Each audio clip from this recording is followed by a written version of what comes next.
พี่น้องมื้ออื่นคดีบ้านอยู่เรื่องนกท่าจังหวัดยโสธรเพิ่นสิตัดสินแล้วดิว่าสิเป็นกรรมสิทธิ์ของแพ้วพราวแสงทองหรือว่าผู้ใหญ่บ้านฟินแลนด์พี่น้องเอ๋ยอุ้ยFCทั้งสองฝากฟังนั่งจ้องอยู่จังซี่ล่ะตั้งตารอคอยว่าผลการตัดสินจะเป็นอย่างไรพี่น้องเอ๋ยทางผู้ใหญ่บ้านฟินแลนด์มาโพสต์ไว้จังซี่ล่ะพรุ่งนี้ที่ศาลยโสธรขอเสนอเข้ามาฟ้ามีตา ฟ้ามีตาพะนะว่าพรุ่งนี้คือวันที่11พี่น้องเอ๋ยบัดนี้แพ้วพราวแสงทองกับมาโพดคือกันค่ะเสื้อเสมอว่าฟ้ามีตาใครไม่เห็นแต่เทวดาท่านเห็นสาธุพะนะว่านะ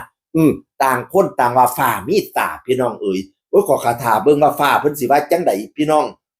บัดนี้นี่สั้นวงศ์สะท้อนซึ่งเป็นแฟนใหม่ของแพ้วพราวแสงทองก็มาเขียนข้อความงามอาจลาดแสงทองในใจเธอ เบ้าถึงผู้หญิงคนหนึ่งเบ้าถึงแพ้วเผาแสงทองละใบใหญ่อยู่กับย่านกับซ่านหลังนี้เป็นครอบครัวที่อบอุ่น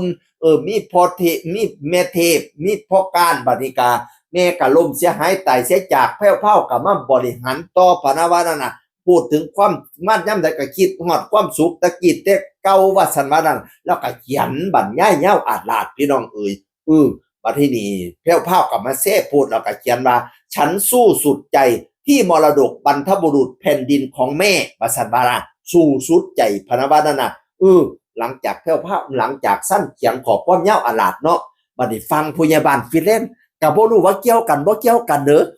แต่ว่าFCดึงมาใส่กันแล้วพี่น้องเอ๋ย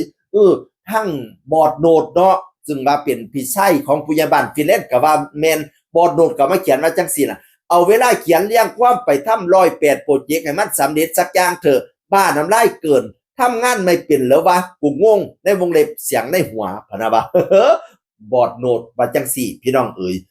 บัดนี้เราก็มาเขียนเม่นเองได้ว่าเอาพวกเจ้าคิดอีหยังนี่คอยว่าให้เลขาแล้วว่าให้เลขาเด้ออย่าไปโยงอย่าไปโยงบัดนี้นี่ผู้ใหญ่บ้านฟินแลนด์ก็มาหัวล้อกากๆๆพี่น้องเอ๋ยรูปการ์ตูน4ตัวหัวล้อผู้ใหญ่บ้านฟินแลนด์ก็ถ่ายคลิปอืมถ่ายคลิปมา อันที่ว่าร้องเพลงนะร้องเพลงคุณครูให้เขียนเลี้ยงความเลี้ยงเมน่ะนะเกี่ยวกับเลี้ยงความเกี่ยวกับเลี้ยงความพี่น้องเอ๋ยก็บ่รู้ว่าเกี่ยวกันบ่เกี่ยวกันเด้อบัดนี้หันไปทางแพ้วเผาแสงทองถ่ายรูป4คนแพรวซันโตเกียวนาริตะแล้วก็เขียนว่าสองเต้าคือกำลังใจคือพลังที่ยิ่งใหญ่ของแม่ขอให้หนูเรียนรู้และสัมผัสด้วยตัวหนูเองโตมาหนูจะรู้ทุกอย่างด้วยตัวเองนะลูกดวงใจว่าซั่นว่า ใหญ่ขึ้นมาสิฮู้เองอีหลาคำแพงบักหลาคำแพงบัดนี้ก็รูปสั้นส้มแม่ตู่ส้มแม่ทวดขึ้นเฮียนขึ้นซ่านแล้วก็เขียนว่ายายทวดมาถึงยโสธรแล้วพากันเดินทางมาฮอดยโสธรเรียบร้อยเตรียมตัวขึ้นศาลมื้ออื่นวันที่11พี่น้องเอ๋ยตัดหญ้าตัดหนูเฮียนซ่านเรียบร้อยบ่อยู่โดนเติบเนาะหญ้าหกพอสมหวนสมควรพี่น้องเอ๋ยแล้วก็เขียนโพสต์ว่าหลังบ้านกำลังใจเยอะมากๆค่ะ น้ำตาจะไหลทั้งบ้าน SP แสงทองแต่ส่วนมากวันนี้พลังเงียบเยอะมากๆจากคนที่ไม่เคยรู้จักไม่เคยเจอไม่เคยร่วมงานแต่ส่งกำลังใจไม่ขาดสายพนาวากำลังใจมาไหลเพี้ยวเผาว่าพี่น้องเอ๋ยที่ดินมรดกย่อมตกแก่ทายาทตามกฎหมายผู้ใดจะรับไว้หาได้ไม่ผู้รับโอนไม่มีสิทธิ์ดีกว่าผู้โอนพนาวาเพี้ยวเผาว่าพี่น้องเอ๋ยทั้งไปแจวว่าจังไหนวะติทุกอย่างรู้แก่ใจนั่นแหละ อะไรจะเกิดก็ให้มันเกิดบาปบุญเทวดาเพิ่นสิฮู้เห็นเองดอกสู้ๆนะแพ้วเผาเสียงท้องประสันว่านั่นน่ะพี่น้องเอ๋ยคดีจักสิเป็นจังไดเนาะต้องรอศาลตัดสินสุดแล้วมันอยู่สุดอยู่กับศาลพี่น้องเอ๋ยเพราะว่าต่างคนต่างอ้างในกรรมสิทธิ์ทั้งแพ้วเผาก็บอกว่าเป็นดินดอนต้นหญ้ามรดกตกทอดจากพ่อจากแม่มาแต่ปู่พะนะว่า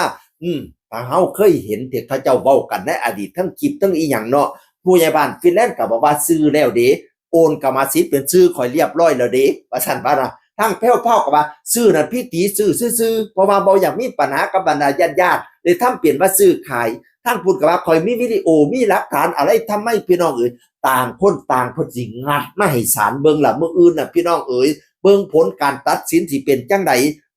ถ้าเฮาเจ้าข่อยอย่าเข้าไปเว้านำเพิ่นหลายเด้ลังเที่ยเฮาเป็น FC ฝั่งนึงเฮาไปเข้าข้างฝั่งนึง ฟังพุ่นบ่เข้าใจบ่เห็นดีเห็นงามจ้ะเฮาอาจสิถูกฟ้องถูกปุ๊บปรับไหมใช้โทษเฮาอาจสิได้ไปขึ้นศาลเองก็ได้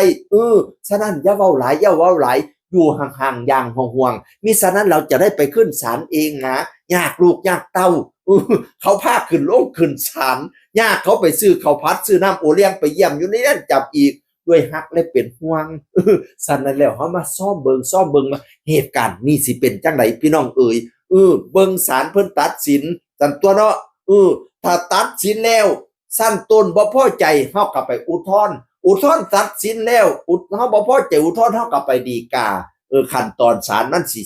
สิ้นสุดที่ศาลฎีกาพี่น้องเอ๋ยลางเที่ยศาลชั้นต้นตัดสินความหนึ่งศาลอุทธรณ์อาจสิตัดสินอีกความหนึ่งก็ได้ศาลอุทธรณ์อาจจะยกฟ้องก็ได้หรือศาลอุทธรณ์อาจจะเพิ่มโทษก็ได้อย่าเข้าใจว่าศาลอุทธรณ์สิยกฟ้องตลอดไปเด้อสิลดโทษตลอดไปเด้อก็เห็นบอกคดีลุงพลน่ะตอนแรกสั้นต้นตัดสินจำคุก20 ปีลุงพลไปอุทธรณ์บัดนี้เพิ่มเป็น26 ปีนะบ่มีอะไรแน่นอนเด้อพี่น้องเด้อฉะนั้นแล้วถ้าฟังศาลพรุ่งนี้11 พฤศจิกายนสิเป็นจังไดเสียงคนเก่าเว้าสู่ฟังสวัสดีครับ